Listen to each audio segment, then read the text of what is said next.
Kita dari Solo sudah hadir Pak Sarjoko dan Ibu Lis. Terima kasih sudah mau datang di acara Kikendi. Apa betul Anda lahir di kompleks pelacuran? Betul Pak, sejak kecil kami lahir di prostitusi silir. Lokalisasi prostitusi silir. Dari kanak-kanak sampai dewasa? Sampai sekarang. Sampai sekarang? Sampai sekarang. Kok betah Anda di situ? Boleh tahu ada berapa banyak PSK di sana? Ada 70-an rumah yang isinya pada saat itu minimal 10 penghuni prostitusi. Jadi jumlahnya ratusan lah. Menarik. Tunggu sampai di situ. Kenapa laki-laki yang lahir di daerah prostitusi yang besar di sana saya undang ke acara Kikendi? Tunggu sebentar. Mari kita lihat kisah berikut ini.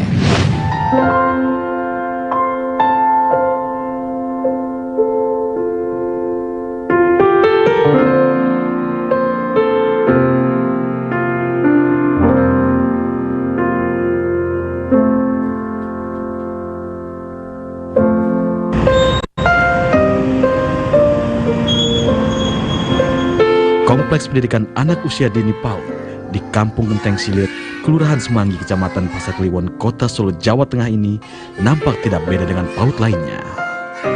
Riuh rendah anak-anak usia balita dengan aktivitas belajar bersama guru-guru mereka. Meski berada di kampung padat penduduk di tepian Sungai Bengawan Solo ini, namun suasana nyaman dapat dirasakan di lokasi ini. Ya, itulah PAUD Pusat Kegiatan Belajar Masyarakat PKBM Arido. Sekarang memang sudah terasa nyaman dan layak. Namun berapa tahun silam, Sarjoko beserta istrinya Natalis Pujiani harus berjuang keras mewujudkan mimpi mengajak warga sekitarnya untuk hidup lebih baik. Tak hanya persoalan kurangnya dana, namun juga masalah sikap masyarakat yang mencemooh atas usaha mereka menjadi tantangan berat dalam berjuang. Mengubah cara pikir dan kebiasaan warga lokalisasi Silir dan sekitarnya bukanlah hal yang mudah bagi pasangan suami istri ini.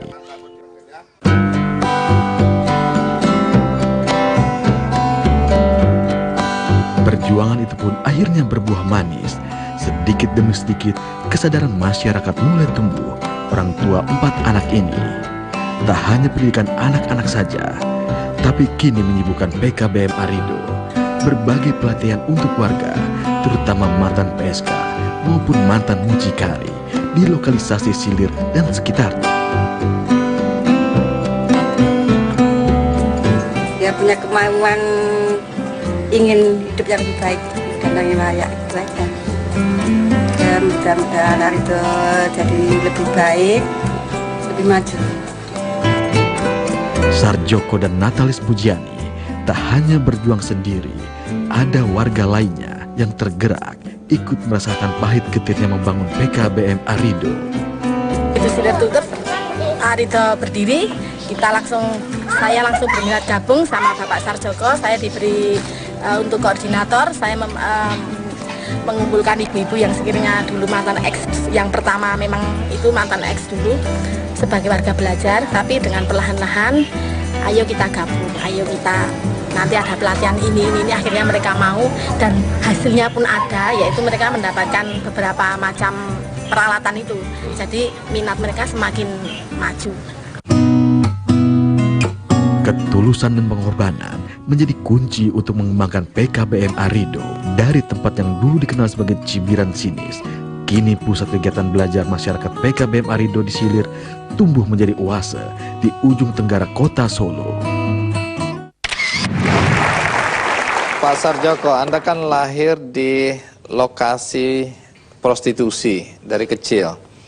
Apa masalah yang dihadapi oleh anak-anak yang lahir di tempat semacam itu? Ya awalnya rasa malu Pak, rasa malu dan sakit hati karena meskipun saya misalkan, saya itu bukan anak seorang pelacur, bukan anak PSK, karena rumah saya itu di Silir, orang memanggilnya Silir itu aja. Jadi pada saat saya usia SMP itu malu, itu aja saya yang laki-laki, apalagi yang perempuan. Karena Silir itu adalah sebuah lokalisasi yang dilegalkan oleh pemerintahan pada saat itu dan sejak tahun 1960-an. Jadi perbuatan maksiat, perbuatan kumpul kebo, judi dan sebagainya itu bukan hal yang aib, tapi justru orang yang diledek marah itu dikatakan soalim dan lain sebagainya. Orang tua Anda sendiri sejak dulu memang tinggal di situ? Orang tua saya sejak kecil saya di situ dan alhamdulillah dengan keikhlasannya membesarkan 7 putra-putrinya.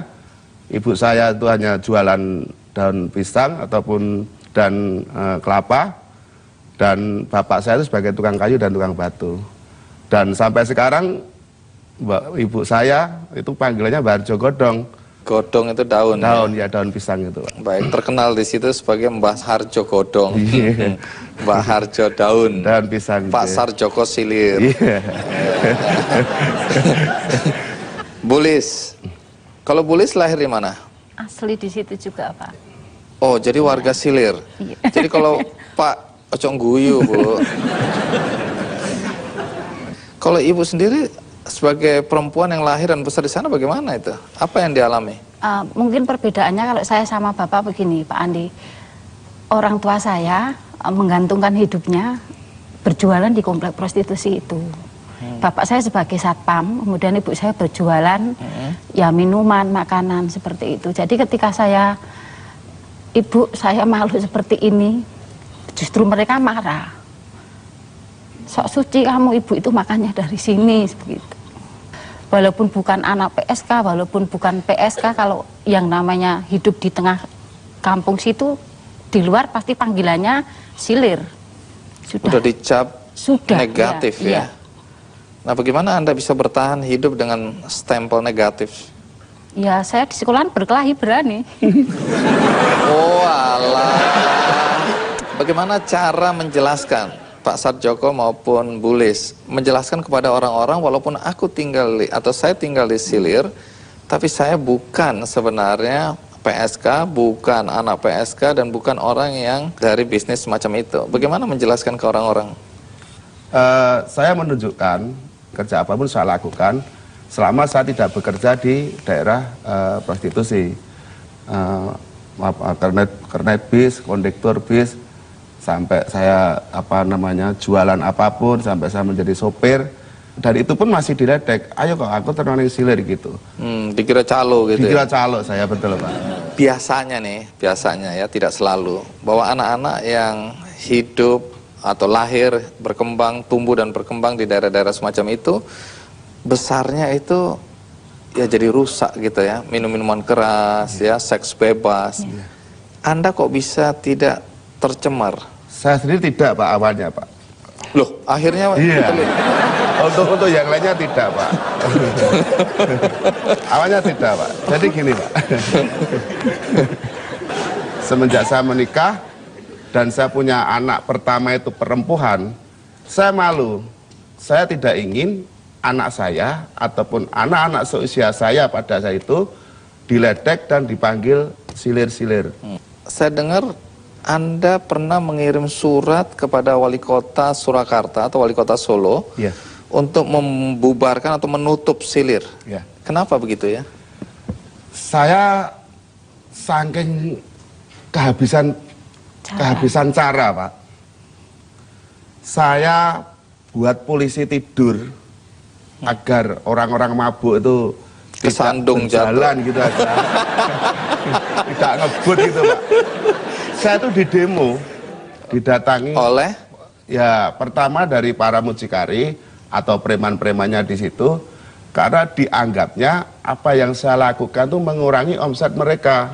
Kalaupun mereka 1 jam saya ajak belajar, apa yang dilakukan Sarjoko itu dianggapnya merugikan bisnis merugikan bisnis mereka. Dan lagi-lagi pada saat setiap ada pertemuan-pertemuan di kelurahan itu saya selalu bicara Silir. Banyak orang nggak suka. Banyak orang nggak suka, di demo lagi dari RT dan RW-nya pun ikut mendemo. Baik, akhirnya Anda jengkel, Anda kirim surat ke wali kota untuk ditutup ke lurah, ke kecamatan, ke wali kota. Hasilnya? Pernah pada tahun 97 itu wali kota Imam Sutopo itu yang satu-satunya wali kota yang berani menutup. Terus Masing-masing dikembalikan, dikasih uang 300 atau 500 ribu. Tapi hasilnya sebulan 2 bulan kemudian balik lagi dan lebih banyak lagi, Pak. Dan pada saat itu anak-anak saya sudah punya anak 97 saya sudah punya anak 3. anak perempuan semua? Perempuan semua. Waduh. Nah, di situ mulai saya lakukan aksi-aksi pengiriman surat ke kelurahan, kecamatan. Pergerakan saya itu mulai dicium oleh orang-orang yang baik dari pihak luar, itu yang peduli dengan apa yang saya lakukan. Di situ mulai datang berbagai media Mendukung apa yang Anda lakukan di situ. Nah, alhamdulillah, Pak. Menarik. Tunggu sampai di situ, karena nanti Anda ceritakan ya, yang Anda mau dihabisin oleh preman itu. Saya dengar ada preman yang bawa pedang datangin Anda. Siap. Baik, ikuti terus kisahnya.